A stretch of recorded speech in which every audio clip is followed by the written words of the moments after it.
आयुष्य खूप सोपं आहे आणि ते जगणं पण खूप सोपं आहे आणि आपण ते कठीण करून ठेवलं आहे. युनिव्हर्स म्हणजे काय? अंतराळ, ग्रह, आकाशात सगळं जे दिसतं तर त्याला सगळं युनिव्हर्स असं आपण म्हणतो. सो ते किती अथांग आहे आणि ते सगळं एनर्जीचं बनलं आहे. एनर्जी म्हणजे ऊर्जा. ही ऊर्जा आपल्या शरीरात असते, आपल्या आत्म्यात असते. बॅक ऑफ द माइंड सुद्धा एक मन असतं ना, जे तुम्हाला थांबवत असतं. म्हणजे तुम्ही पुढून एक बोलताय आणि बॅक ऑफ द माइंड तुम्ही काहीतरी बोलतच आहात. सो एकीकडे पॉझिटिव्हली विचार करताय की हा मला हे पाहिजे आणि बॅक ऑफ द माइंड जमणार आहे का तुला? पण आपण ना एक ठरवूनच पुढे जातो की हे असं आहे, हे असं होणार. ऐकायची तयारीच नसते माणसाची, आपल्या माइंडसेटच्या बाहेरचं. बरोबर आहे. माइंडसेटच्या बाहेरचं ऐकायची तयारी ठेवायला हवी. हा, वाद असू शकतात पण ते किती दिवस? थोडे दिवस असू शकतात, मतभेद असू शकतात, पण त्याला कधीतरी लिमिट आहेच ना. कधीतरी माफ करून टाका. काय घेऊन जाणार आहेत आपण इथून? ते काय करतात, सगळे लोक डेस्परेट खूप होतात की मला हे पाहिजे आणि मग ते पाहिजेच. मग ते कसं मिळत नाही? मॅडम मी एवढं करतो आणि मिळत नाही. तुम्ही धरून बसलाय तर म्हणून तर मिळत नाही. बरोबर. फीलिंग, बिलीव्ह, ऍक्शन आणि रिसीव्ह.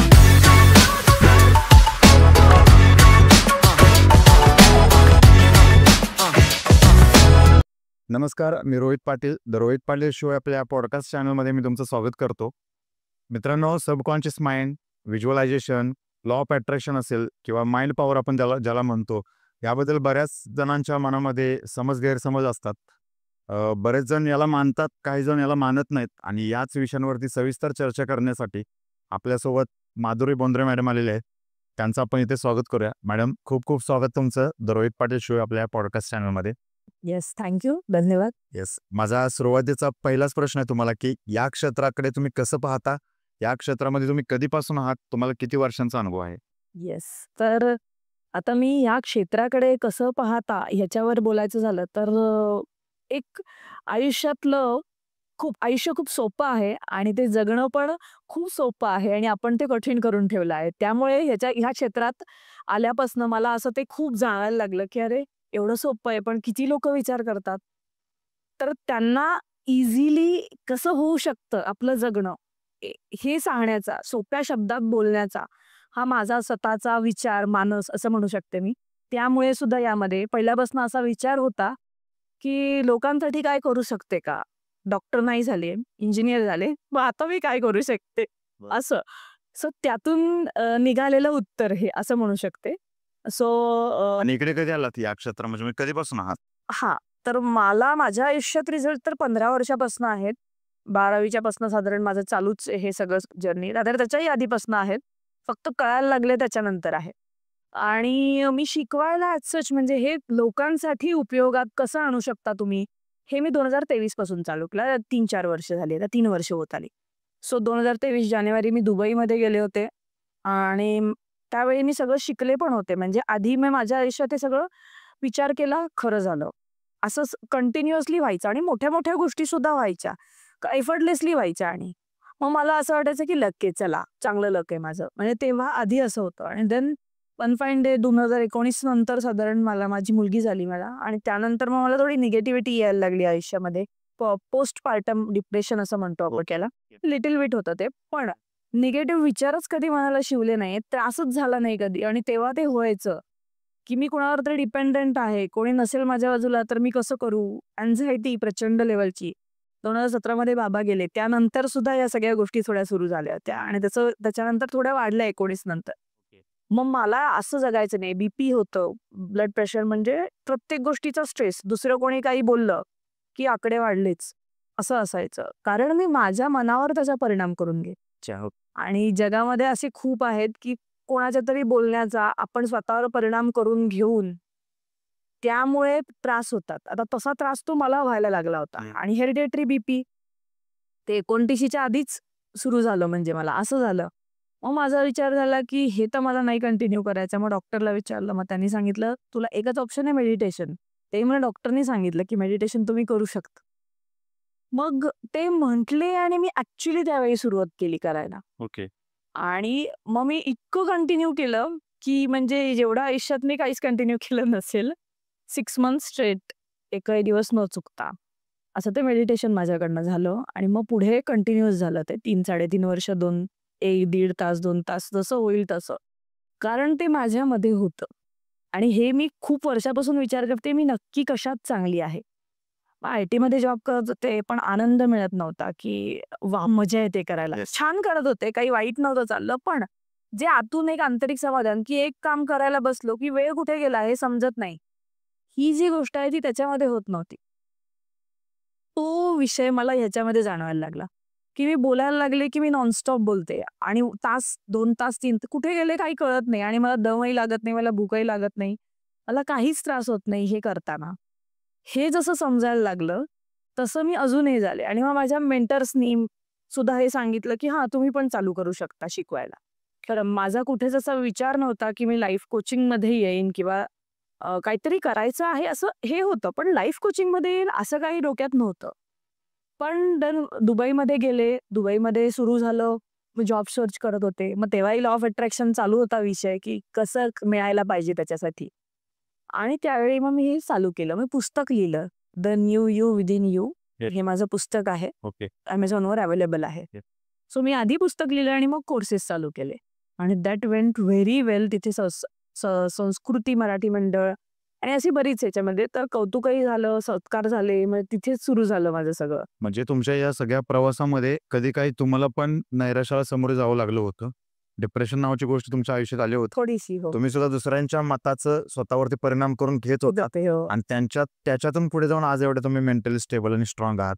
जेणेकरून आज तुम्ही एक लाईफ कोचिंग मग तुमचा प्रवास सुरू आहे. बरोबर. अगदी. याला जोडून माझा एक महत्त्वाचा प्रश्न आहे. बऱ्याच लोकांच्या मनामध्ये एक समज म्हणून आपण किंवा त्याला गैरसमज पण म्हणू शकतो. ॲक्च्युअलमध्ये तो कमी ज्ञानाने सुद्धा असू शकतो किंवा दुसऱ्या तिसऱ्यांच्या ऐकण्याने सुद्धा असू शकतो. Law of attraction law of attraction म्हणजे नक्की काय? किंवा ते कसं वर्क करतं? सो सायंटिफिकली सांगायचं झालं तर फिजिक्समध्ये लॉ ऑफ अट्रॅक्शन असा कॉन्सेप्टच आहे. Energy cannot be created, cannot be destroyed. It can be form from one form to another असं आहे. तर एनर्जी नष्टही करता येत नाही आणि ट्रान्सफॉर्मही करता येत नाही. फक्त एका फॉर्ममधून दुसऱ्या फॉर्ममध्ये जाते बेसिकली. हा थोडक्यात अर्थ आहे त्याचा. एका फॉर्ममधून तर प्लास्टिक जसं म्हणतो आपण तर वितळतो. त्याचा म्हणजे दुसरा शेप बनवतो आपण. तर जगात सर्व काही एनर्जी आहे. हे कसं अहम ब्रह्मास्मी असं आपल्या उपनिषदांमध्ये लिहिलंय. I am the universe. Universe म्हणजे काय? अंतराळ, ग्रह, आकाशात सगळं जे दिसतं. तर त्याला सगळं युनिव्हर्स असं आपण म्हणतो. सो ते किती अथांग आहे, राईट? आणि ते सगळं एनर्जीचं बनलं आहे. एनर्जी म्हणजे ऊर्जा. ही ऊर्जा आपल्या शरीरात असते, आपल्या आत्म्यात असते मेनली. सोलमध्ये ही ऊर्जा असते. ती सगळ्यांकडे सेम आहे, कारण आत्मा सेम आहे. पण वापरण्याची पद्धत वेगळी आहे. त्यामुळे प्रत्येक माणूस वेगळा आहे. प्रत्येक माणसाच्या आयुष्यात ज्या गोष्टी चालू आहेत त्या वेगळ्या आहेत. तुम्ही जर त्या वापरल्या तर तुम्हाला जे हवं ते मिळवणं शक्य आहे. हे सायंटिफिक झालं लॉ ऑफ अट्रॅक्शनचं. त्या एनर्जीचा वापर करून आपण जे काही करू. एनर्जी म्हणजे मी जे पिचमध्ये बोलते, मोठ्या आवाजात बोलते, लहान आवाजात बोलते, हाय लो असा त्याचा अर्थ असतो. व्हायब्रेशन्स शब्द, आपण जे शब्द वापरतो, राग, प्रेम, माया, म्हणजे असं त्याचे प्रत्येकाचे एक फिलिंग्ज आपण जनरेट करतो किंवा तर ते व्हायब्रेशन. फ्रिक्वेन्सी, FM रेडिओची फ्रिक्वेन्सी, त्या फ्रिक्वेन्सीला गेल्यावरच ती गोष्ट आपल्याला हवी तशी करून म्हणजे मिळते आयुष्यामध्ये, असं आहे. एनर्जी, व्हायब्रेशन, फ्रिक्वेन्सी यामुळे आपण युनिव्हर्सशी जोडले जाऊ शकतो आणि ते विचार, विश्वास कृतीने. लॉ ऑफ अट्रॅक्शन काय सांगतं? तुम्ही जो विचार करता, त्याच्यावर विश्वास ठेवता आणि त्याच्यावर कृती करता, ते सगळ्या गोष्टी तुमच्या आयुष्यात तशाच्या तशा आहेत. मग हे सगळं करत असताना तुम्ही जसं म्हणलात की एनर्जी म्हणजे पॉझिटिव्ह एनर्जीचा कुठेतरी प्रभाव पडतो किंवा त्याची जोड असायला पाहिजे. हो. मग हे सगळं करत असताना आता आपण म्हणतो की एनर्जी 2 प्रकारची असते. पॉझिटिव्ह असते आणि निगेटिव्ह असते. बरं. मग बऱ्याच जणांचे स्वप्न बघून सुद्धा पूर्ण होत नाही. त्यांनी कृती पण केलेली असते. मग त्यांच्या आयुष्यामध्ये काही निगेटिव्ह गोष्टींचा प्रभाव पडतो का त्याच्यावरती? हो, किंवा निगेटिव्ह एनर्जी ते अडवते का तुम्हाला त्या ध्येयापर्यंत पोहोचण्यासाठी? बरोबर. निगेटिव्हिटी असते आणि प्रत्येकामध्ये असते. आता तुम्ही ऑब्झर्व्ह केलं तर तुम्हाला कळेल. माझ्या सेशन्समधनं पण मी सांगते. तर त्याच्यामध्ये काय आहे, आपण दिवसाभरात प्रचंड विचार करत असतो. हे कधी ऑब्झर्व्ह केलंय का तुम्ही? स्वतःच्या मनातल्या मनात आपण स्वतःशीच बोलत असतो. Yes, right. 70,000 thoughts logically speaking. 70,000 ते 90,000 विचार आपण दिवसाभरात मनातल्या मनात करतो. एका विचारावरून दुसऱ्या एवढे पर्सन. हो. एका विचारावरून दुसऱ्या विचारावर जायला आपल्याला सेकंदही पुरत नाही. म्हणजे इतकं पळत असतं फास्ट मन आपलं. तर ह्या विचारांमधनं आपण जास्तीत जास्त निगेटिव्ह विचार म्हणजे काय, आता मी तुमच्या समोर बसली, तुमच्या मनात काहीतरी विचार चालू असणार, राईट? मग काही वेळा बऱ्याच लोकांचं जजमेंट्स चालू असतात. समोरचा माणूस कसा आहे, आपण कसं बोलूया, काय आहे, आणि आपल्या मनात आपण ठरवून टाकतो की कसा असणार आहे तो. बरोबर. त्याला निगेटिव्ह एनर्जीज म्हणतो ना. तुम्ही निगेटिव्हली स्वतःच्या मनानेच विचार केला, तो कसा आहे हे ठरवूनही टाकलं आणि त्याच हेतूने तुम्ही बोलता समोरच्या माणसाशी. असं बऱ्याचदा होतं आणि खूप नॉर्मल आहे हे. तर हे जे प्रत्येक गोष्टीतले निगेटिव्ह थॉट्स असतात, हेच तुम्हाला जे विचार केलाय ते न मिळवण्यासाठी कारणीभूत असतात. म्हणजे फ्रंट ऑफ द माइंड आपण लॉजिकली स्पीकिंग आपण जे बोलतोय ते असतं. बॅक ऑफ द माइंड सुद्धा एक मन असतं ना, जे तुम्हाला थांबवत असतं. म्हणजे तुम्ही पुढून एक बोलताय आणि बॅक ऑफ द माइंड तुम्ही काहीतरी बोलतच आहात. सो एकीकडे पॉझिटिव्हली विचार करताय, की हां, मला हे पाहिजे आणि बॅक ऑफ द जमणार आहे का तुला? Yes, right. अगदीच, अगदीच, अगदीच. सो हा जो विषय आहे त्यामुळे स्वप्न पूर्ण होत नाहीत. कारण दोन्हीकडे सेम झालं पाहिजे. जेव्हा ते सेम होतं तेव्हा ते खरं व्हायला सुरुवात. बरं, ठीक आहे. हे झालं आपल्या अंतर्मनामध्ये जे विचार चालू असतात ते आपल्या रिलेटेड जातात. बरोबर. मला एक सांगा, की बऱ्याच वेळा काय होतं, की 3-4 मुलांचा ग्रुप आहे. त्याच्यामध्ये 3 मुलं नेहमी सकारात्मक विचार करतात. आयुष्याकडे बघण्याचा दृष्टिकोन सुद्धा त्यांचा पॉझिटिव्ह आहे. हां. त्यांची नेहमी पुढे एनर्जी आपली ध्येय कंप्लीट करायची किंवा त्यांना पूर्ण करायची त्याच्यावरती चर्चा होत असते. इन द सेन्स की ते पॉझिटिव्ह एनर्जीला धरून चाललेत आणि अशा वेळी मग त्याच्याच ग्रुपमध्ये अजून एक जो चौथा मुलगा असतो, तो नेहमी आयुष्याबद्दल रडगाणं गात असतो. नेहमी आपल्या वाईट परिस्थितीबद्दल बोलणार, आयुष्यात पॉझिटिव्हपेक्षा निगेटिव्ह गोष्टींवरती जास्त चर्चा करणार. मग या एका व्यक्तीचा त्या 3 व्यक्तींवरती प्रभाव पडून त्या 3 व्यक्ती कुठेतरी ध्येयापासून लांब जाऊ शकतात का? किंवा त्यांच्या टिपिकली रेशो असं म्हणेन, 3 निगेटिव्ह असतील तर एकावर प्रभाव पडेल. ओके. 3 पॉझिटिव्ह असतील तर एकाच्या निगेटिव्हिटीचा खूप नाही जास्त प्रभाव पडणार. पण पडेल, पडणार ऑब्व्हियसली. मग म्हणजे मला लिटरली एनर्जी रीड होतात आता असं झालंय ते. तर कोण निगेटिव्ह विचार करतं हे मी परफेक्टली बोलते म्हणजे सरळच सांगते, की जरा विचारांमध्ये बदल केला तर बदल होतील ना आयुष्यामध्ये, असं हे करते. कारण आपण ना एक ठरवूनच पुढे जातो, की हे असं आहे, हे असं होणार. ऐकायची तयारीच नसते माणसाची आपल्या माइंडसेटच्या बाहेरचं. बरोबर आहे. माइंडसेटच्या बाहेरचं ऐकायची तयारी ठेवायला हवी. कारण जग खूप मोठं आहे. प्रत्येकाचे विचार वेगळे आहेत. जर तुम्हाला कोणाला तरी स्वतःला मोठं व्हायचं आहे, एक्सेप्टन्स पाहिजे ना. त्याच्याशिवाय कसं मोठं होणार? म्हणजे सगळ्यांना सामावून घेण्याची शक्ती असेल तर आपण मोठे होऊ शकतो, हा विषय असतो. तर निगेटिव्हिटीचा प्रभाव नक्की असतो आपल्यावर, पण तुम्ही जेवढं ते रिपीट कराल तेवढं जास्त असतो. त्याऐवजी नाही, ते कोणीही कितीही निगेटिव्ह बोलले तरी मला हे पाहिजे आणि मला असं करायचंय, हे जर ठाम असेल, तर ते 100% तुम्हाला हवं तसंच आणि पॉझिटिव्हच होणार आहे. आता लक्ष, focus, where your focus goes it expands. So निगेटिव्हिटीकडे जर तुम्ही लक्ष देताय तर तेच एक्सपांड होणार आहे. पण आपल्याला आयुष्यात माणसाची प्रवृत्ती काय ग्रो होणं. लहानपणापासून मी मोठा कधी होईन हीच असते ना डोक्यामध्ये. मग शिकायचंय, मग शिकल्यानंतर जॉब करायचा आहे, बिझनेस करायचा आहे, और व्हॉटएव्हर. प्रत्येकाचं हे असतं. त्या ग्रोथमध्ये जर पॉझिटिव्हलीच तुम्ही पुढे गेलात, तर तुम्हाला पॉझिटिव्ह रिझल्ट मिळणार. पण आपल्याला जगामध्ये जगताना पॉझिटिव्ह, निगेटिव्ह दोन्ही प्रकारची लोकं मिळतात. मागे ओढणारी लोकं मिळतात. मग त्या मागे ओढणाऱ्या लोकांमुळे आपण आपल्यावर परिणाम करून घेतला.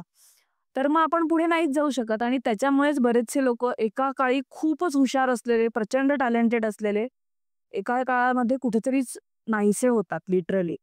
हे कुठेतरी आपल्या मनामध्ये आपण करून घेतो. हे ठाम विश्वास करून घेतो, की नाही हे माझ्यासाठी नाहीये. हे शक्य नाहीये माझ्याकडनं होणं. त्या विचारांमुळे होतं. परत अगेन अप अँड डाऊन प्रत्येकाच्या आयुष्यामध्ये असतात. पण तुम्ही जर मनापासून डिसाईड केलं आणि न हारता अपयश हे यशाची पहिली पायरी आहेच. गिव्ह अप करणे हा एक माणसाचा हे आहे, की एवढंसं झालं की गिव्ह अप करून टाकायचं. प्रयत्न म्हणजे किती? इतक्या लेव्हलला प्रयत्न केले पाहिजेत, की मी सक्सेस मिळेपर्यंत प्रयत्न करणार. आता माझ्या बाबतीत एस्ट्रोलॉजिकली हे करायचं मी ॲक्वेरियस म्हणजे कुंभ राशीची आहे. तर मला लहानपणापासून असं सांगितलं गेलंय, की सगळ्यात शेवटी मिळतं. शनीची रास आहे म्हणून. सगळ्यात शेवटी मिळतं ठीक आहे. माझा पहिल्यापासून माइंडसेट तो झाला. सगळीकडे सगळ्यात शेवटी मिळायचं. म्हणजे 12वीत सुद्धा मार्क्स 0.5% ने कमी पडले. मला जसं पाहिजे तसं कॉलेज नाही मिळालं. वेगळ्या पद्धतीने मी केलं, इंजिनिअरिंग झालं सगळं. तसं काही प्रॉब्लेम नाही. कारण इच्छाशक्ती होती, की मला तेच करायचंय हे. पण जोपर्यंत तसा विचार करायचा ते तसंच मिळत होतं. विचार जसे बदलले, की नाही माझ्या आयुष्यात सगळं काही चांगलंच होतं आणि मला हवं तेच होतं. आता मी लेट नाहीये. मला जे कळतंय ते सगळ्यांना नाही कळत आहे. एनर्जीच मॅच होत नाही त्यामुळे. बरोबर. म्हणजे मॅच्युरिटी किंवा एनर्जी जे म्हणते किंवा सक्सेसफुल होण्याकडे जो वाटचाल चालू झाली, ती कशामुळे? ती समज आल्यामुळे झाली. मग मला सगळ्यात शेवटी मिळालं का? नाही. मला सगळ्यात पहिले मिळालं कारण 80-80 वर्षाच्या लोकांना सुद्धा ही मॅच्युरिटी येत नाही, बरोबर. की आयुष्य खूप सोपं आहे, आनंदी जगणं गरजेचं आहे आणि आपण जे विचार करतो ते मिळवू शकतो. म्हणजे आपण आपली तुलना कोणासोबत करतो त्याच्यावर बऱ्याच गोष्टी डिपेंड असतात. एक्झॅक्टली. स्वतःशी तुलना करायची त्याच्यापेक्षा. अजून एक बरीच जे लोक असतात ज्यांनी आयुष्यामध्ये काहीतरी अचीव्ह केलंय, जे एका लेवलला गेलेत, ते नेहमी सांगत असतात की माणसाने नेहमी सकारात्मक विचारांच्या माणसांमध्ये राहावं. ज्या व्यक्तीचे विचार निगेटिव्ह आहेत अशा व्यक्तींच्या सानिध्यात जाऊ नका, कारण तुमची प्रगती खुंटू शकते. जसं तुम्ही आता तेच सांगितलं, मग तुम्ही आमच्या ऑडियन्सला याच गोष्टी सांगाल का? निगेटिव्ह जर तुमच्या आयुष्यामध्ये कोणी मित्र असतील, कोणी जवळचे सहकारी असतील, तर त्यांच्यापासून थोडं लांब राहिलं. नाही, नाही, नाही. निगेटिव्ह घालवण्यासाठी आहेत ना. म्हणजे मी जे शिकवते त्याला निगेटिव्हिटी जाऊ शकते ना आपल्या मनातली. मी जे मोडॅलिटी जसं शिकवते, होओपोनोपोनो असं एक आहे. हवाई मधलं आहे US मधलं. ते सगळीकडे मी सगळ्यांना सगळं माहिती आहे. पण हे वापरत कोणीच नाही. मी खूपदा सगळीकडे सांगत असते. तर होओपोनोपोनो म्हणजे काय? I am sorry, please forgive me, thank you, I love you. ही 4 वाक्य आहेत फक्त. ती मनातल्या मनात म्हटल्याने समोरचा माणूसही पॉझिटिव्ह होतो. ओके. आणि हे प्रचंड प्रमाणात रिझल्ट्स असतात. माझ्या स्वतःच्या आयुष्यात आहेत, इतर माझ्याकडे जे क्लायंट्स असतात त्यांच्याही आयुष्यात आहेत, की रिलेशनशिपमध्ये ड्रास्टिक बदल झाला. की समोरचा माणूस खूप निगेटिव्ह होता आणि एकदम तो पॉझिटिव्हली येऊन बोलायला लागला. कारण एनर्जी मी जे म्हटलं ना, माझ्याकडे आहे तीच तुमच्याकडे पण आहे, आत्मा. मी मनात जे फील करते ते तुम्हाला कुठेतरी कळतं. कारण एनर्जी लेव्हलला आपण कुठेतरी जोडले गेलेलो आहोत. कारण ती सेम आहे. ओके. मला एक गोष्ट विचारायची, बऱ्याच वेळा काय होतं, एखादा खूप जवळचा मित्र असतो, त्याची आठवण आपण काढतो. ॲक्चुअली फिजिकली तो आपल्या जवळ नसतो. 200 किलोमीटरच्या डिस्टन्सवरती असतो तो. बघ. आणि सडनली आपल्याला 9:05 त्याची खूप आठवण येते. हां, आणि आपण बरोबर त्याला मोबाईल म्हणजे फोन लावायला मोबाईल हातामध्ये घेतो त्याचंच आणि त्याचाच फोन येतो. मग हा योगायोग असतो का कुठेतरी ते एनर्जी मॅच होते? एनर्जी मॅच आहे. एक तर टेलिपॅथी असं पण म्हणतात. आपण मनापासून विचार केला ना एखाद्या माणसाचा आणि आपण दुसऱ्या विषयात एकदम गेलो, म्हणजे विचार करून टाकतो आणि आपण आपल्या कामात लागतो. त्याला ती एनर्जी पोचते ओके. इंटरनली. त्याला टेलिपॅथी असं सुद्धा म्हणतात, पण ती एनर्जेटिकच आहे एक्सपिरियन्स तो. ती एनर्जी पोचते त्यामुळे त्याचा कॉल येतो आणि असं खूपदा होतं, बऱ्याच लोकांच्या आयुष्यामध्ये होतं. पण ती फीलिंग किती डीप आहे, त्या माणसाची आठवण काढली आहे, ह्याच्यावर डिपेंड करतं. की खूप मनापासून तुम्ही जर विचार करत असाल ना एखाद्या माणसाचा, तो तुमच्या आयुष्यात असणारच आहे. काहीच विषय नाहीये त्याच्याबद्दल. मग सोडून गेलेली माणसं सुद्धा आपण जवळ आणू शकतो का? सोडून म्हणजे म्हणजे सपोज आता एखादी व्यक्ती आपले जिवंत आहेत आणि सोडून गेले. येस, जिवंत आहे, पण ते आपल्यापासून दुरावले. 3-4 वर्ष आपल्यावर बोलत नाही. मग कधी-कधी आपला भाऊ असतो, मित्र असतो, मैत्रीण असते, गर्लफ्रेंड असते. आणि आपण जर तिचा नावाचा सारखा जप करत असेल, तिच्या आठवणीमध्ये व्याकुळ झालेलो असेल आणि सतत तिचं जर हे करत असेल किंवा त्या व्यक्तीचं हे करत असेल, तर ती व्यक्ती परत आपल्या आयुष्यामध्ये येऊ शकते का? पॉझिटिव्हली विचार केला, व्याकुळ झाल्याने नाही येत. पॉझिटिव्हली विचार केल्याने येतं. म्हणजे काय? तर माझ्या आयुष्यात माझे सगळे कनेक्ट्स जसेच्या तसे आहेत. कारण ॲक्सेप्टन्स आहे सगळ्या गोष्टींमध्ये. जे झालं ते मागे झालं. आता ते काही नाहीये ना. माणसं माणसं असतात. माणसाला माणसाचीच गरज असते. सो पॉझिटिव्हली जाऊन मला असं वाटतं, की माझे जे कनेक्ट्स आहेत आयुष्यामध्ये, जे चांगल्या लोकांशी माझे कनेक्ट झालेत, भले ते बॉयफ्रेंड्सही असू देत, काही असू दे. तर त्या माणसांची परत कनेक्ट व्हायला काहीच प्रॉब्लेम नसायला पाहिजे.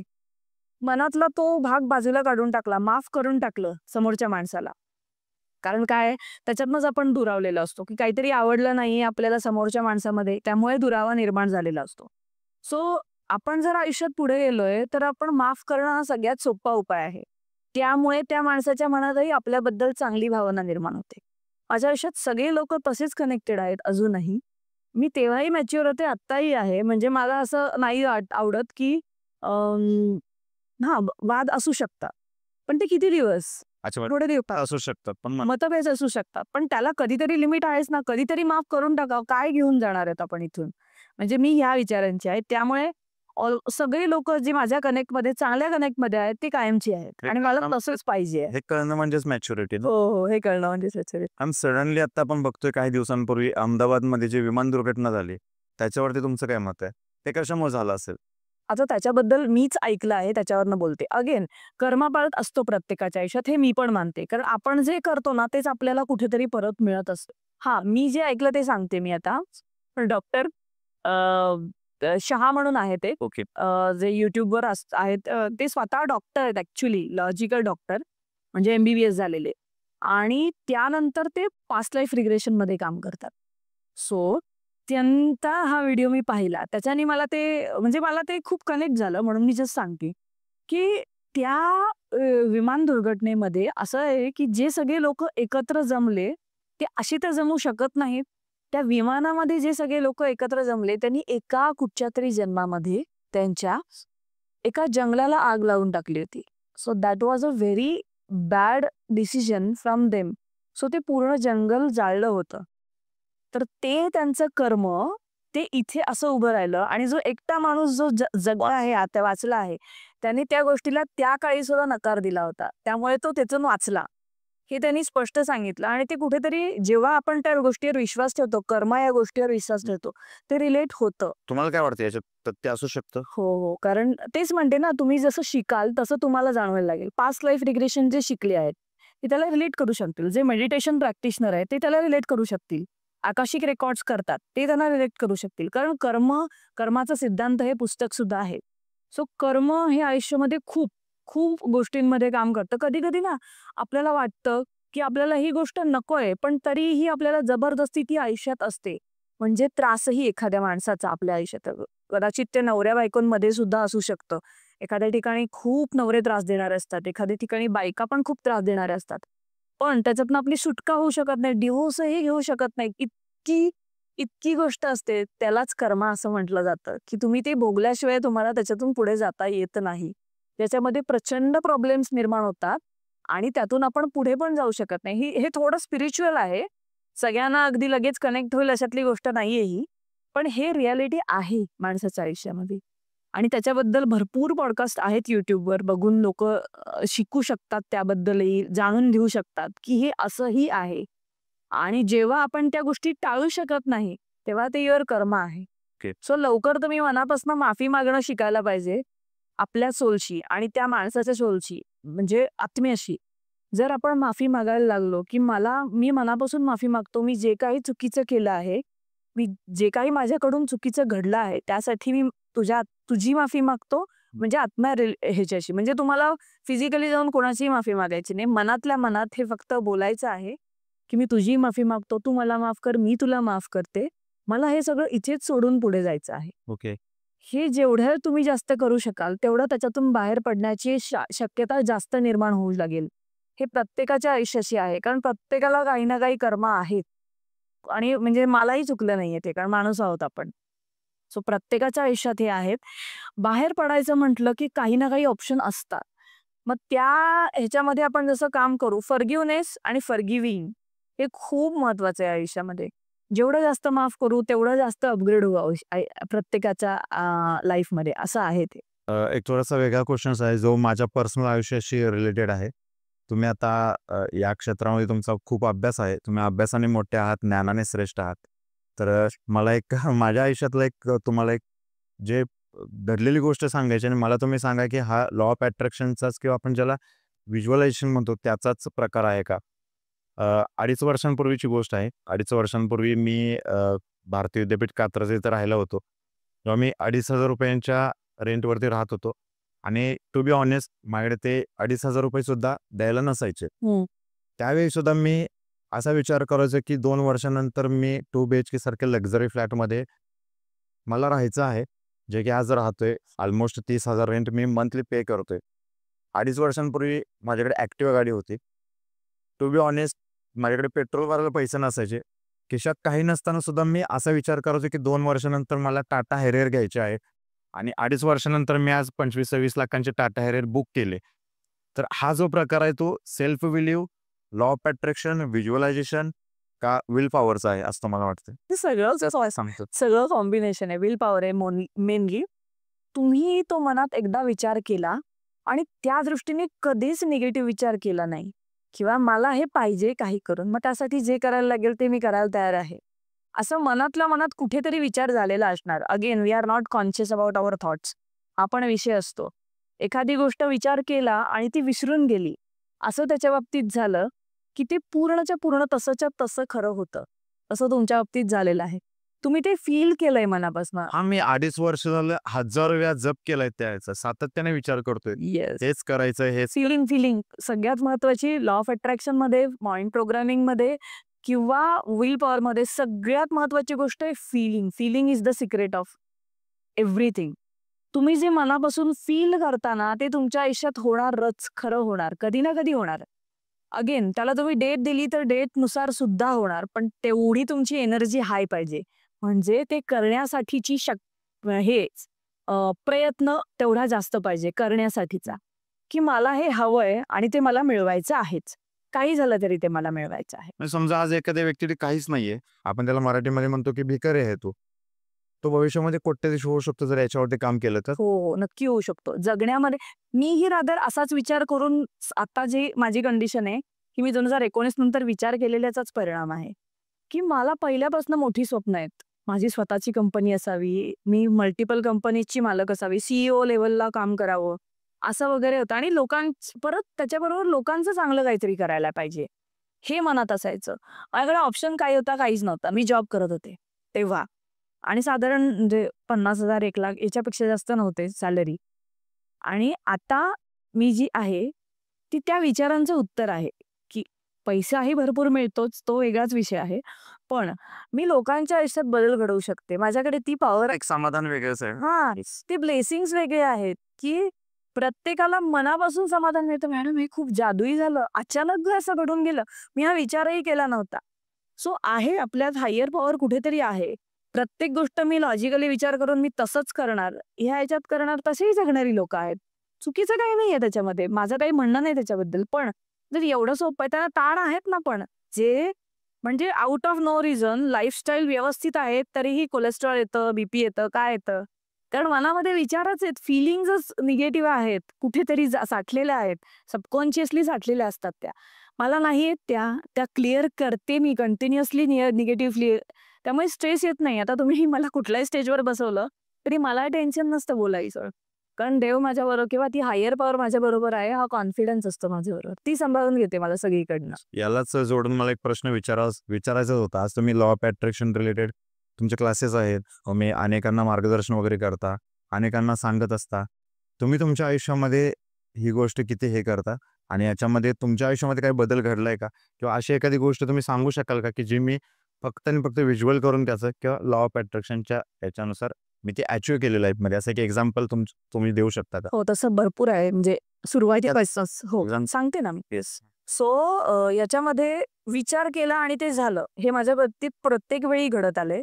लाईक म्हटलं जसं मला मार्क्स कमी होते, लॉजिकली मी कुठल्याही क्रायटेरियात बसत नव्हते. मला इंजिनिअरिंग करायचं होतं, झालं. कुठून आला ऑप्शन आला, झालं, सगळं झालं. झाल्या मला जॉब हवा होता. फक्त विचार झाला होता. TCS मध्ये जॉब मिळाला होता. लग्न 25 वर्षाला करणार हा फक्त विचार होता. झालं. झालंय. त्या 25 वर्षाला मूल कधी होणार हे डिक्लेअर्ड होतं. जगाला माझी सवय आहे की थोडी मी बोलते खूप. आणि ते डिक्लेअर करते बेसिकली 19 मध्ये होणार. हे मी माझ्या मैत्रिणींना पण बोलायचे, त्यांनाही माहिती आहे सगळ्यांना, की 2019 मध्ये बाळ होणार. 2019 सप्टेंबर, माझी मुलगी आहे 9/9/19 ची. ती सप्टेंबर मधली आहे. मला जॉब घरात बसून करायचा आहे. ती झाल्यानंतरचा आहे डोक्यातला विचार. कोरोना आला. बरोबर 6 मंथला कोरोना आला. मी घरातनं करायला लागले. मला तिला वेळ द्यायचा आहे. 2.5 वर्ष, 1 वर्षाची इच्छा होती, 2.5 वर्ष मिळाली. मी पूर्ण तिच्याबरोबर होते. जॉब होता पण काम नको होतं, तेही होतं. HCL ने मला सॅलरी दिली आहे 3 वर्ष without any kind of work. Without any log in केलं की हे आले, असा विषय होता तेव्हा. नंतर बघत असतील पॉडकास्ट. बघूयात ना, पण हे होतं, खरंच रियालिटी आहे. आणि त्याच्यानंतर जॉब म्हणायचं झालं तर जॉबच्या बाबतीत मला विदाउट इंटरनल पोस्टिंग मिळावं असं विषय होता. आणि चांगलंच मिळावं. सिटी बँकमध्ये मला घेतलं होतं त्यावेळी, म्हणजे जॉबमध्ये होते तोपर्यंत. 2022 एंडला मी जॉब सोडला. माझ्या ट्रिप्स असं म्हणायचं झालं तर पैसे नाही आहेत खिशामध्ये आणि मी फुकेतला जाऊन येणार असं सुद्धा मी केलंय आणि झालंय. पैसे पण आलेत माझ्याचकडे, मीच कमावलेले. म्हणजे दोघांचं कॉम्बिनेशन, माझ्या नवऱ्याचं आणि माझं, असं दोघांनी मिळून. तर ते आम्ही म्हणजे हे 2016 मध्ये वगैरे. पण असं मी विचार करायचे आणि त्या गोष्टी व्हायच्या, कायम व्हायच्या. मला फिरायला आवडतं, त्यामुळे इमॅजिनेशनच जास्त असतं आणि ते ट्रिप्स आपोआप घडूनही येतात. आता मी या वर्षाच्या सुरुवातीला जस्ट विश केलं होतं की आता वर्षभर विमानातनंच फिरायचंय. लिटरली सांगू, 15 फेऱ्या झाल्यात. ते या वर्ष ना, म्हणजे सुरुवातीलाच विमानातनं फिरायला जस्ट इंटेन्शन देणं आणि ते विदाऊट म्हणजे झालं तरी ठीक आहे, पण मी त्याच्या मागे लागून राहत नाही. ते होणार आहे ही निश्चिंतता असते माझ्या मनामध्ये, त्यामुळे ते होऊन जातं. ते काय करतात, सगळे लोक डेस्परेट खूप होतात की मला हे पाहिजे, आणि मग ते पाहिजेच. मग ते कसं मिळत नाही, मॅडम मी एवढं करतो आणि मिळत नाही. तुम्ही धरून बसलाय तर म्हणून तर मिळत नाही. बरोबर, तुमची कामाला लागा, मनात विचार करा आणि कामाला लागा त्याच्या दृष्टीने. आता माझ्या समोर जे येईल त्याला मी ओकेच म्हणते. Opportunity, everything is opportunity for me. कारण मला जगापर्यंत पोचायचंय. मग त्या पोचण्यासाठी मला जितकं जास्त म्हणजे एक नवीन माणूस माझ्या सोबत जोडला गेला तरी ते माझ्यासाठी महत्वाचंच आहे, कारण त्या नवीन माणसाला समजतंय मी जे सांगतेय ते. सो अशाच पद्धतीने मी जगभरात पोचेन ना. आत्ता मराठीमध्ये आहे, पुढे जाऊन हिंदी इंग्लिशमध्ये पोचेन. म्हणजे हाच तुम्ही आता ते इमॅजिनेशन करताय म्हटल्यानंतर ते पण होईलच. जगात फेमस व्हायचंय, ते होणार. येस. मग त्याच्या अपॉर्च्युनिटी हे प्रत्येकाच्या आयुष्यामध्ये येते, फक्त ती ग्रॅप करून त्याच्यावरती काम करता आलं पाहिजे. Yes. आणि व्हिज्युअलायझेशन करून किंवा लॉ ऑफ अट्रॅक्शनच्या सगळ्या गोष्टी होतात, पण त्याला कुठेतरी कृतीची जोड असली. कृतीची जोड असली पाहिजे, त्याच्याशिवाय नाहीये. पण व्हिज्युअलायझेशन तर खूप पॉवरफुल आहे. फक्त रोज एका वेळी बसून केलं तर ती किती गोष्ट तुम्हाला मिळते. असा एक स्पेसिफिक टाइम असतो का की त्या वेळेतच जर तुम्ही एखादी गोष्ट व्हिज्युअल केली तर ते मिळण्याचे चान्सेस वाढतात? अर्ली मॉर्निंग आहे. ओके. US मध्ये डॉक्टर जो डिस्पेन्झा म्हणून आहे, ते सुद्धा न्यूरो सायंटिस्ट आहेत. तर ते त्यांची मुलगी, त्यांचं म्हणजे ते पुस्तकात आहे, माझ्याही पुस्तकात हे एक्झाम्पल दिलंय मी. त्यांच्या मुलीने रोज सकाळी 4:30 वाजता उठून व्हिज्युअलायझेशन केलं, फ्री शॉपिंग करण्याचं. बापरे. $7,500 शॉपिंग फ्री मध्ये करायला मिळाली तिला, शॉपिंग फ्री मध्ये. रोज ती व्हिज्युअलाइज करत होती सकाळी 4:30 ला, एकाच वेळी बसून. त्याला असा काही कालावधी असतो की किती दिवस केल्यानंतर ह्या गोष्टी होतात? नाही, तसं मी म्हणत नाही. जेवढं मनापासून असेल तेवढं जास्त लवकर मिळतं. फिलिंग्ज तीव्रता जास्त असली की म्हणजे जी तळमळ असते ना आपली, जसं पाण्यात पडल्यावर बुडतोय तर जगायचंय मला म्हणून आपण पोहायचा प्रयत्न करतो, जी तळमळ असते ती तळमळ आपल्याला जे पाहिजे त्याच्यासाठी पाहिजे. मला जॉब पाहिजे, मी कुठेही कोणालाही विचारायला मी अजिबात लाजणार नाही.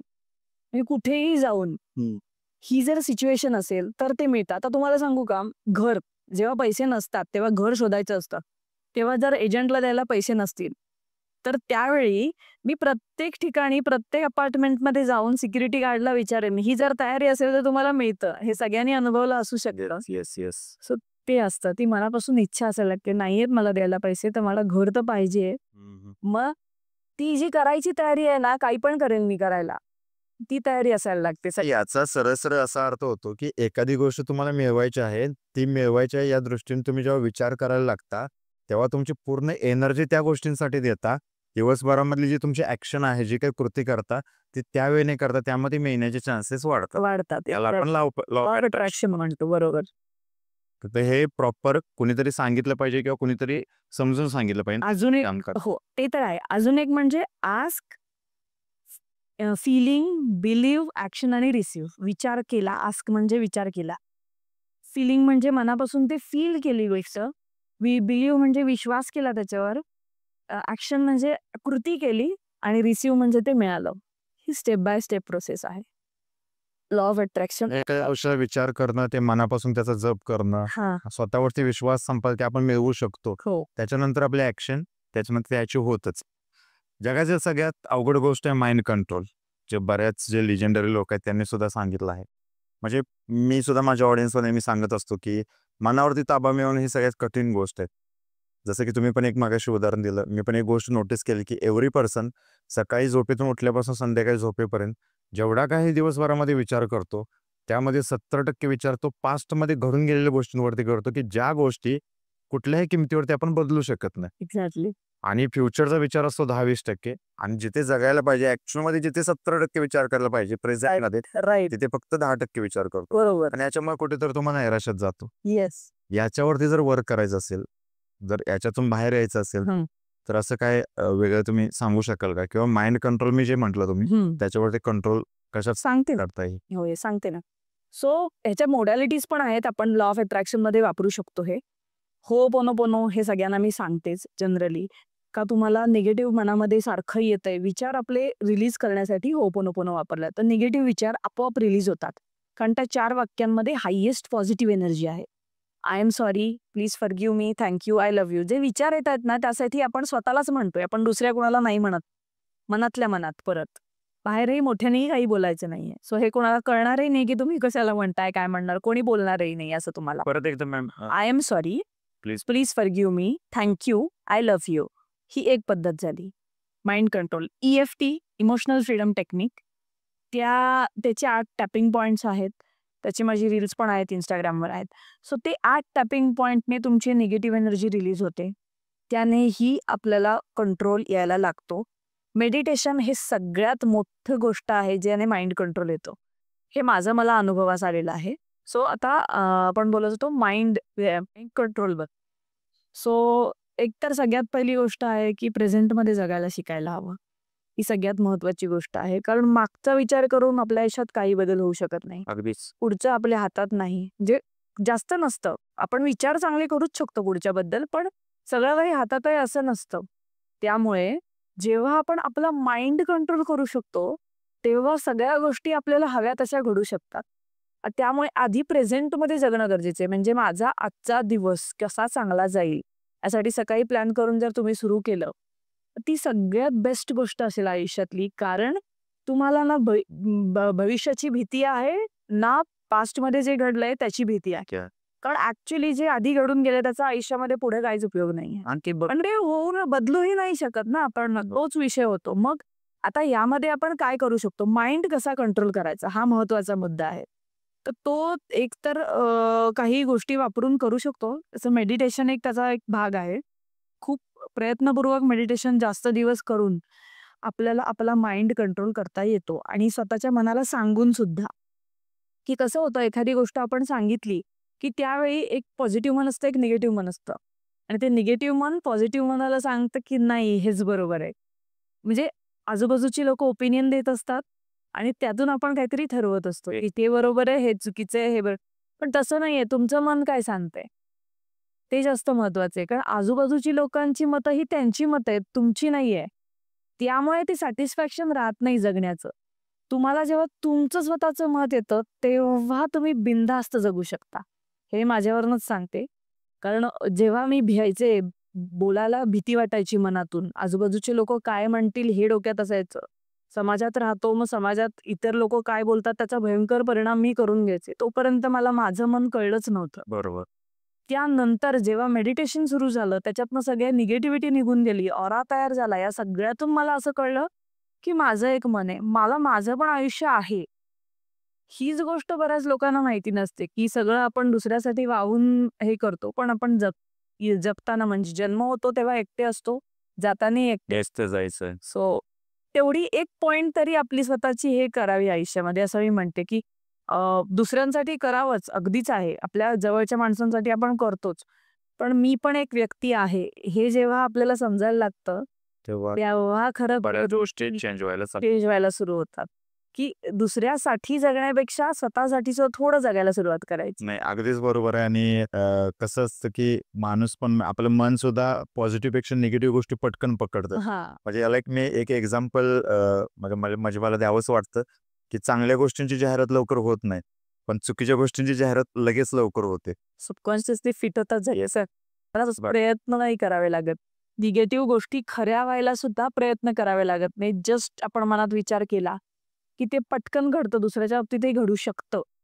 म्हणून आहे की ग्रोथ जेव्हा आपल्याला आयुष्यात वाढ हवी आहे, आपल्या आयुष्यामध्ये पैसा हवाय, सक्सेस हवाय किंवा इव्हन पीस ऑफ माइंड हवाय, तर या सगळ्या गोष्टीसाठी मन कंट्रोल करणं गरजेचं आहे. सगळं काही मिळू शकतं. काही लोकांचं कसं असतं की आपण जेव्हा त्यांना लॉ ऑफ अट्रॅक्शन किंवा हे जेव्हा पटवून सांगण्याचा प्रयत्न करतो, तेव्हा त्यांना ह्या गोष्टी पटत नाहीत किंवा ह्या गोष्टींवरती त्यांचा विश्वासच नाही. अशा लोकांसाठी काय सांगाल? आता लॉ ऑफ अट्रॅक्शनवर ज्याच्यावर विश्वासच नाहीये अशा लोकांना अनुभव येत असणार आहेत. कारण प्रत्येकासाठी लॉ ऑफ अट्रॅक्शन काम करतं. We are not knowing. त्याचा सिंपल अर्थ आहे, मी दरवेळी म्हणते सगळीकडेच, की तुम्ही जे विचार करता तेच तुमच्या आयुष्यात खरे होतात. फक्त वरवरचे विचार खरे होत नाहीत. तुम्ही डीपली जे विचार करतात तेच विचार सबकॉन्शियस माइंडमध्ये जातात, ते सगळे खरे होतात. तर प्रत्येकाच्या आयुष्यात हे होत असतं. अगदी ज्यांना माहिती नाहीये ना त्यांच्याही आयुष्यात हे होत असतं. अगदी मनापासून एखाद्या गोष्टीचा विचार केला आणि ती पटकन अचानकपणे होऊन गेली आणि ते म्हणतात पण सगळी लोक की अरे मी नाही एक्सपेक्टही केलं नव्हतं, पण ती पटकन होऊनही गेलं आणि तेव्हा आपण त्याला लक म्हणून जातो. इसमें हा लॉ ऑफ अट्रॅक्शनचाच भाग आहे. मग मला एक सांगा, आपण दिवसभरामध्ये ज्या गोष्टींचा विचार करतो कधी कधी आपल्याला रात्री झोपेत स्वप्न पडतात, ते त्या रिलेटेडच पडतात. हो. हा पण त्याचाच भाग आहे का? नाही आता आता हे सगळे वेगवेगळे आहे म्हणायचं झालं तर आपण खूप प्रकारचे विचार करत असतो. ते सबकॉन्शियस मध्ये साठतात. बरोबर. सबकॉन्शियस मध्ये किती मेमरीज आहेत वी डोंट नो. ते पूर्वजन्मीच्या सुद्धा असतात, डीएनए मधून आलेल्या सुद्धा असतात, अँसेस्टर्स पण असतात, सगळं काही असतं आणि आत्ता आपण जगतोय त्याच्या पण असतात मेमरीज. त्या सगळ्याचं कॉम्बिनेशन स्वप्न असतं आपलं. सो आपल्याला त्याच्यातनं काहीच फाइंड आउट करता येत नाही ना. स्वप्नात मग असं हे होत नाही ना की असा संदेश आला आहे, ओके. असं नाही होत ना स्वप्नातून. बरोबर. त्यामुळे सगळ्याचं मिक्सचर असतं ते. काहीतरी मनामध्ये ठाम अडकलेलं असेल किंवा काहीतरी गोष्टीचा परिणाम झालेला असेल तर तेही स्वप्नात दिसतं कधी-कधी. बरं, मला सांगा, काही लोक म्हणतात की आम्ही लॉ ऑफ अट्रॅक्शन ऐकलंय, त्याच्याबद्दल अभ्यास पण केलाय, आमच्या आयुष्यामध्ये ते वर्क करत नाहीये. मग त्यांच्या काही चुका होतात का? म्हणजे कुठे कुठे चुकतात ते, असं तुम्हाला वाटतंय? चुका स्वतः प्रत्येक गोष्टीमागे जी घडत नाही त्याच्यामागे तुमचीच चूक आहे. दुसऱ्यांची चूक म्हणलात तर आयुष्यात कधीच वाढणारच नाही. याची योग्य पद्धत काय असली पाहिजे? तर योग्य पद्धत ही आहे की एकतर स्वतःला क्लॅरिटी आणण्याचा विचार करायचा. म्हणजे मला नक्की काय हवंय याबद्दल तुम्ही क्लिअर आहात का? मला हे मिळालं तर चालेल, हा दृष्टिकोन नसायला पाहिजे. मला हे पाहिजे आणि असंच पाहिजे, ही क्लॅरिटी. म्हणजे ऐहिक गोष्टींचं मटेरियलिस्टिक. जसं तुम्ही मगाशी सांगितलं की बुक केली कार, तर तुम्हाला माहिती आहे तुम्हाला कोणती कार हवी आहे. So you are very clear about when you want. तुम्हाला जेव्हा पाहिजे आणि जशी पाहिजे ती तुम्हाला क्लिअरली माहिती आहे. मला एक कार घ्यायची आहे, कोणती घ्यायची ती माहिती नाही आणि कधी घ्यायची तेही माहिती नाही. बरोबर, अगदीच. So that is the thing. Yes. तुम्हाला क्लॅरिटी पाहिजे, ते क्लॅरिटी पण तुमचंच मन तुम्हाला देणार आहे. सतत स्वतःला विचारायचं की मला नक्की काय हवं आहे, मला नक्की काय आवडतंय, मग त्याचं डिस्ट्रीब्युशन करायचं. मग मला ही कार हवी आहे तर यातलं काय आवडलंय. म्हणजे असं कार मी एक्झाम्पल देते, असं तुम्हाला कोणतीही गोष्ट असू शकते. माणसाबाबत सुद्धा आवडण्याच्या बाबतीत काय आवडलं आहे हे जर क्लिअर असेल तर आपण त्याच्याबद्दल बोलू शकतो, असं आहे. आणि त्याच्याबद्दल विचारही करू शकतो. म्हणजे याची सुरुवात करत असताना कुठेतरी स्वतःची क्षमता ओळखणं पण गरजेचं आहे का? येस. कारण मी एक प्रश्न विचारतो, मला थोडासा क्रॉस क्वेश्चन आहे. हा समजा एखाद्याला पायच नाहीये, हेच पायी कसं निकाम आहे, पूर्णच नाहीये, आणि त्यानं जर व्हिज्युअल केलं की मला ऑलिम्पिकमध्ये धावण्याच्या स्पर्धेमध्ये जगामध्ये 1 नंबरला येऊन गोल्ड मेडल मिळवायचंय, तर ह्या गोष्टी शक्य होतात का? हा शक्य, आत्ताच्या काळात शक्य आहेत खरंच. आणि if you believe on it, हे खरंच शक्य आहे. का म्हणते मी असं की टेक्नॉलॉजी एवढी पुढे गेलेली आहे की आर्टिफिशियल पाय लावून केलेलं मी ऐकलं आहे. हा एक होता, ऑलिम्पिकच्या सेमीफायनल पर्यंत गेले होते. तर तसंही होऊ शकतं.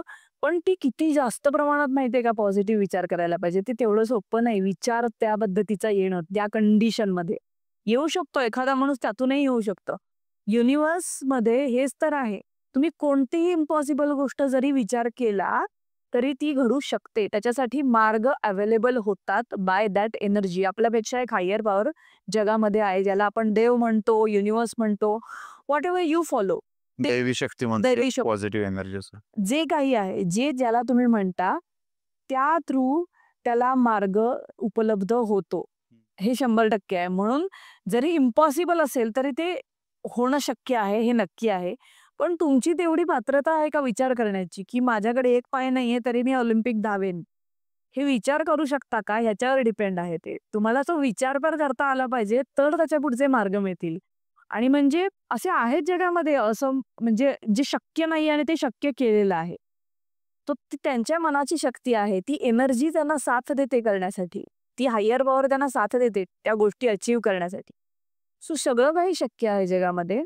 पण जेव्हा तुम्ही त्या हायर पॉवरवर विश्वास ठेवता तेव्हा. लॉजिकली विचार केलात नाही शक्य आहे, सिंपल आहे. बरोबर. तरी आता लॉजिकली विचार केल्यावरही आर्टिफिशियल पाय लावून शक्य आहे हे आहेच म्हणतेच आहे मी. पण तरीही ह्या पण काही पण बोलतात, असं पण होऊ शकतं याचा अर्थ. पण ते तसं नाही आहे. खरंच एवढी पॉवर आहे जगामध्ये, त्या एनर्जीमध्ये, की तुम्हाला ज्या असं अशक्य वाटतात त्या गोष्टी खऱ्या होऊ शकतात. म्हणजे माणसाने जर अंतर्मनाच्या ताकदीवरती काम केलं तर कुठलीही गोष्ट माणूस साध्य करू शकतो. अगदी. हेच मला म्हणायचं. आणि हे मी ना रिअलायझेशन्स मधनं अनुभवलं आहे, की आधी मी पण मी काही केलं तरी खरं होणार का, असं मी विचार करायचे. आणि मला त्याचं उत्तरही मिळालं. एक डॉक्टर पियुष प्रभात म्हणून आहेत, युट्यूबवरच आहेत, ते मला भेटले आणि चक्क खूप फेमस आहे, मिलियन्स ऑफ फॉलोअर्स आहेत. त्यांनी श्वासाचं महत्व सांगितलं होतं. फक्त श्वास शांत घेतल्याने तुमच्या आयुष्यातले बरेच प्रॉब्लेम सॉल्व्ह होतात. कोण कोण पोटापर्यंत श्वास घेतं हे स्वतः ऑब्झर्व करून बघा. ते तेवढ्या स्लो मध्ये असेल तर स्ट्रेसच येणार नाहीये. अगदीच अगदीच आपण एवढं कॉन्शियसली आपण श्वासही घेत नाही, बरोबर. अर्धेच श्वास घेत असतो. Yes. त्यांच्या त्या व्हिडिओमध्ये मला कळलं आणि त्या दिवसापासून माझे श्वास खूप मोठे असतात, कॉन्शियसली मोठे असतात. आणि त्यामुळे जी आत्ताची जी स्टॅबिलिटी मनापासून म्हणजे मी बिंदास बोलू शकते किंवा जे काही करू शकते ते त्या गोष्टीमुळे माझ्या श्वासांच्या गतीमुळे सुद्धा आहे. की निर्भय आपण होऊन जातो, निडर होऊन जातो. ती एक एनर्जी आहे, ती आपल्याला मदत करते याच्यामध्ये ते करण्यासाठी. सो खूप बेसिक गोष्ट आहेत. श्वासावर सगळं जगातल्या सगळ्या गोष्टी डिपेंड आहेत खरं तर माणसाच्या. आणि ती बेसिक गोष्टच आपण जर नीट करत नसू तर कसं मिळणार काय? असं आहे. आणि हे सगळ्यांनी ऑब्झर्व्ह करून बघा, कोणीही जगामध्ये जे प्रॅक्टिस करत नाहीत ते पूर्ण श्वास घेत नाहीत. अगदीच बरोबर. आणि निश्चितच एक लॉ ऑफ अट्रॅक्शन म्हणजे काय याबद्दल माणसाच्या मनामध्ये क्युरियोसिटी असते आणि ते कसं त्याच्यातून म्हणजे त्याचा यूज करून प्रॉपर काही गोष्टी कशा अचीव करता येतात त्याचं ग्रेट एक्झाम्पल तुम्ही सेट केलं आज लोकांसमोर.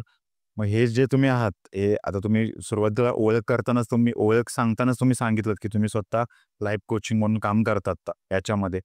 तर तुमचे काही ऑफलाईन ऑनलाईन क्लासेस असतात किंवा जर एखाद्या व्यक्तीला तुमच्याकडून याची माहिती घ्यायची असेल किंवा लॉ ऑफ अट्रॅक्शन बद्दल अधिक जाणून घ्यायचं असेल तर त्या व्यक्तीने तुमच्यापर्यंत कसं पोहोचावं? सो माझे सगळे ऑनलाईन क्लास असतात. जगभरातून सगळे लोक जॉईन होतात, कुठूनही होऊ शकतात. रेकॉर्डिंग म्हणजे सगळंच असतं त्याचं. आणि फोन नंबर मी ह्याच्या सोबत देईनच सगळ्यांना 9226872172 आणि हे तुम्ही डिस्क्रिप्शन बॉक्समध्ये तरी मग लोक कनेक्ट होऊ शकतात. ऑफलाईन ज्यांना क्लास करते त्यांना तुम्ही ऑफलाईन कोचिंग पण करता का? नाही, ऑफलाईन मी नाहीच करत, कारण मला जास्त लोकांपर्यंत पोहोचायचं तर ऑफलाईन सोर्स तेवढा शक्य नाही आत्ताच्या ह्याच्यामध्ये. आणि जगातही आता कोरोनानंतर ऑनलाईन जास्त हे व्हायला लागलं आणि एनर्जी ट्रान्सफॉर्मेशन ऑनलाईनही होतंय हे मी बघते ना. मी 100% रिझल्ट गॅरंटीड हे म्हणते आणि होतं. सो प्रत्येक बॅचमध्ये प्रत्येकाचा रिझल्ट असतोच. अगदीच अगदीच आणि माझा कोर निश मनी असा घेतला आहे, त्यामुळे पैसा माझ्या एनर्जीमध्ये आल्यावर लोकांना मिळतो आणि हे झालंय, होतं. हे मी प्रत्येक वेळी दाखवलं, म्हणजे माझ्या सेशन्समध्ये आल्यावर लोकांना माहिती आहे की हे असं होतं. फक्त मी जे सांगते ते फॉलो केल्यावर होतं. हा विषय आहे. सो मनापासून केल्याने सगळ्या गोष्टी साध्य होतात. हेल्थ, पैसा या दोन्ही गोष्टी. आणि ऑल इन ऑल काय आहे, हेल्थ, रिलेशनशिप, करिअर, मनी हे बॅलन्समध्ये असलं की आयुष्य सक्सेसफुल आहे. अगदीच बरोबर. मग तेच मी गरजा आहेत त्या. आणि तेच मी करून द्यायचा प्रयत्न करते. तेच करून देते रादर असं. ओके. तुम्ही इथे आलात आणि तुमचं मोलाचं मार्गदर्शन आम्हाला केलं, त्याचबरोबर आमच्या ऑडियन्सला केलं, त्याबद्दल तुमचे खूप खूप आभार.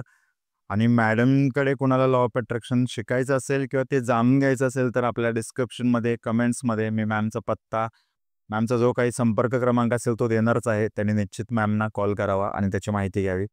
आम्ही इथे आलात त्याबद्दल पुन्हा तुमचे खूप खूप आभार आणि पुन्हा नेक्स्ट एपिसोडमध्ये आपण अजून थोडीशी चर्चा करू आणि पुन्हा भेटूच मग. पुन्हा एकदा तुमचे खूप खूप आभार. येस, धन्यवाद. Thank you so much. नक्की भेटू. येस.